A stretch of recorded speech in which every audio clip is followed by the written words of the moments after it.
sommes aujourd'hui avec Alain Naudy, président de la communauté de communes de la Haute-Ariège. Avec plusieurs personnalités politiques, nous avons fait un tour de la présentation des nouvelles politiques dans ces EPCI, ou ces territoires de l'Ariège. Donc Alain, est-ce que vous pouvez nous rappeler un petit peu le périmètre de la communauté de communes? Oui, c'est une des plus grandes communautés de communes d'Ariège en superficie, puisque à l'est, on est dans le Donezan, à Carcagnères, et à l'ouest, au plus loin, c'est Suc et Saint-Enac. Donc en voiture, quand il fait beau, quand il n'y a pas de neige, il faut à peu près 1h40 quand tout va bien pour relier les deux points extrêmes de la communauté de communes.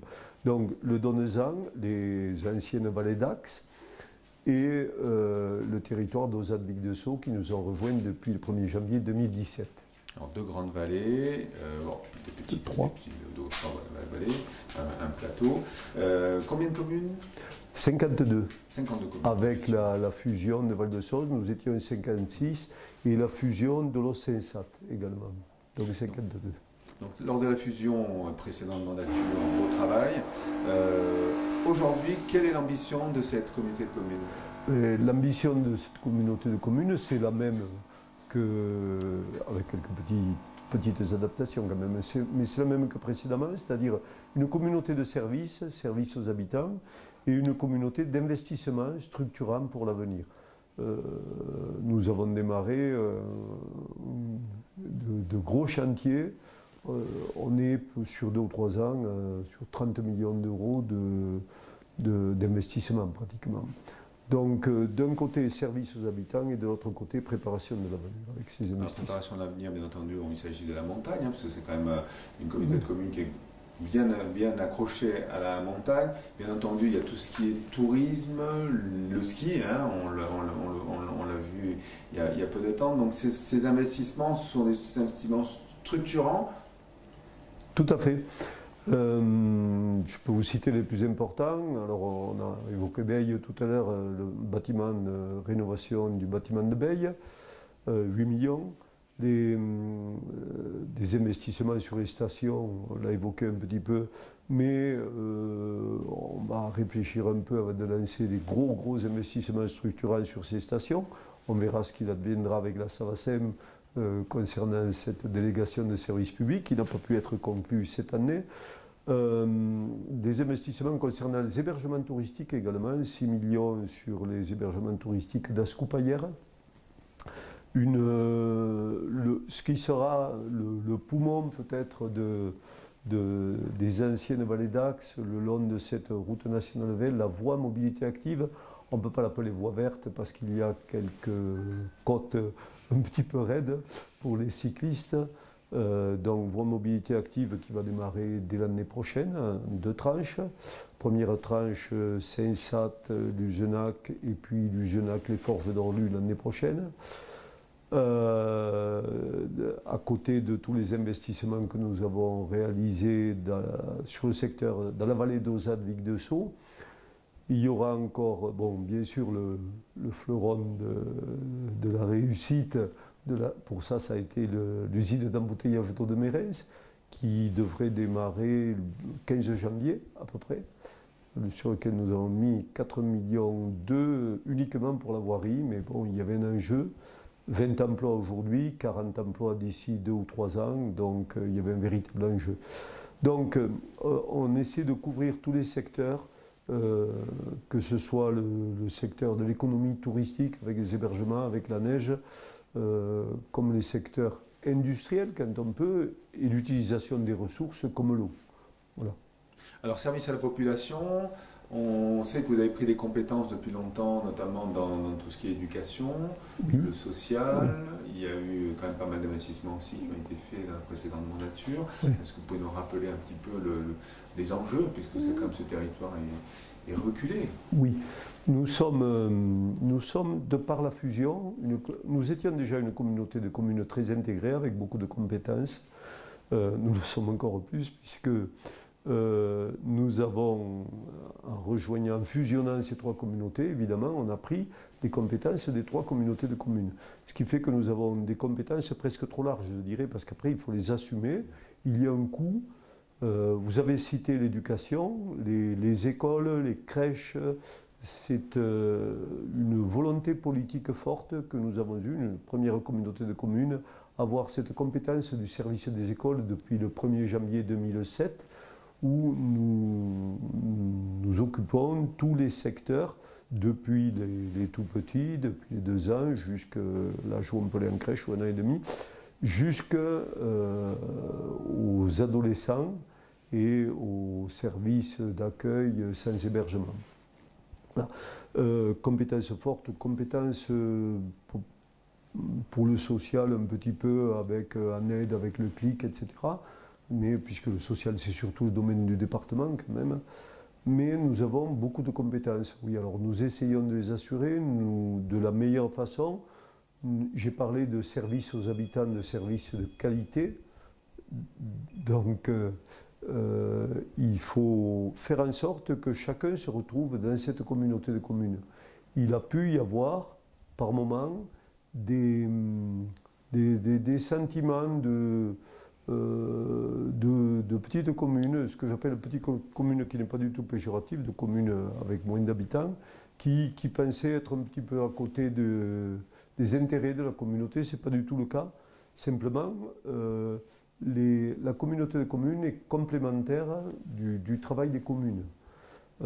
C'est l'échelon incontournable du développement économique et touristique qui, je le rappelle, est la première compétence d'une communauté de communes. C'est parce qu'on est ensemble qu'on peut porter des gros investissements, comme une usine d'embouteillage d'eau, comme une voie à mobilité active. Seul, ça ne pourrait pas se faire. Et puis, il y a des communes qui tirent davantage parce qu'elles réalisent des investissements. Je vais prendre un exemple de communes avec lesquelles on peut, de compléments, plutôt en termes de réalisation. La commune d'Auzat a regroupé sur son territoire l'école d'Auzat et l'école de Vic-de-Sceaux, à l'époque Val-de-Sauce maintenant. On a dit, on va les construire là, la haie. On a construit la haie, la crèche, tout est à proximité, le restaurant scolaire, ça c'était de notre compétence. Je pense que c'est avec une réflexion approfondie, c'est là qu'est l'avenir. C'est-à-dire, pas forcément regroupé, puisque je suis un adepte de la proximité la plus proche possible sur les territoires, mais il faut travailler avec les communes. Alors, les petites communes, bien sûr, parfois n'ont pas les moyens d'avoir des projets. Mais comme nous apportons les services, on peut solliciter pour qu'il y ait quelques réalisations. C'est ce qui se fait aujourd'hui, c'est ce qui marche bien finalement. Alors pour conclure et en guise de synthèse, donc vous entamez une mandature de 6 ans, hein, donc il va y avoir encore de nouveaux chantiers à mener. Dans beaucoup de territoires, les 10 prochaines années, on parle beaucoup d'environnement, de mobilité douce et de changement climatique. Je pense que la communauté de communes d'Ariège, elle a conscience de ces changements. Est-ce que ça fait partie des grands enjeux, des grandes réflexions que vous aurez à mener dans les 6 ans? Tout à fait. Le changement climatique, on ne peut plus regarder ailleurs, comme disait un grand président, alors que ça brûle chez nous. Nous devons le prendre en compte. La réflexion a déjà commencé. Il faudra qu'elle aille beaucoup plus loin, beaucoup plus vite.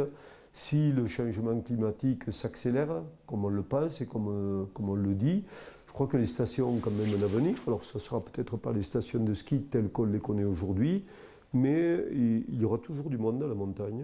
On l'a vu avec les vacances de Noël passées, où il y a eu énormément de monde. On voit aussi qu'avec une période de crise sanitaire comme actuellement, les pandémies envoient énormément de gens vers les endroits où il y a de grands espaces, comme chez nous. Donc, il nous faut anticiper tout ça.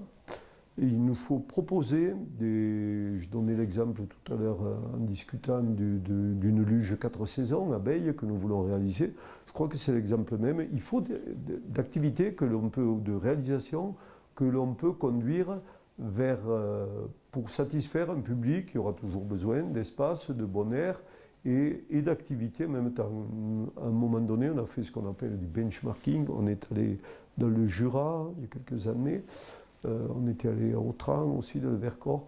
Et on a vu que ces activités-là, on ne remplacera jamais le ski complètement. La neige, c'est magique, c'est un attrait particulier, mais d'après les modèles que nous avons, il va neiger encore pendant quelques années, peut-être différemment, mais il neigera. On a adapté aussi le matériel, mais il faut se préparer à ce changement climatique et il faut déjà commencer à proposer une diversification forte. Je ne crois pas trop aux 4 saisons. Je suis un peu réticent par rapport à ce concept de 4 saisons, mais je crois beaucoup à 2 saisons allongées, comme une saison d'hiver qui peut démarrer, même sans neige, en décembre, s'il y a des activités, et si on a su les créer, donc qui puisse arriver jusqu'au mois d'avril, et une saison d'été qui démarre en juin et qui finit en septembre-octobre aux Forges d'Orlu, où nous allons, je n'ai pas cité le concept des vallées ingénieuses tout à l'heure, où on mettra en aval le génie des hommes de l'époque, soit pour aller chercher du talc au milieu de la roche, comme à Luzenac, soit pour utiliser la chute de l'eau, soit pour l'eau pour la neige de culture, l'eau pour fabriquer de l'électricité, l'eau pour se soigner aussi avec l'eau sulfureuse. Donc il y a des grands projets, ces vallées ingénieuses, qui nous permettront d'amener encore plus de monde sur le territoire. Il faut les occuper, il faut de tous les hébergements, j'en ai parlé tout à l'heure. Donc on a des pistes de réflexion, on a encore beaucoup de travail à faire pour préparer une transition en douceur. Voilà. Alain, merci. Merci à vous.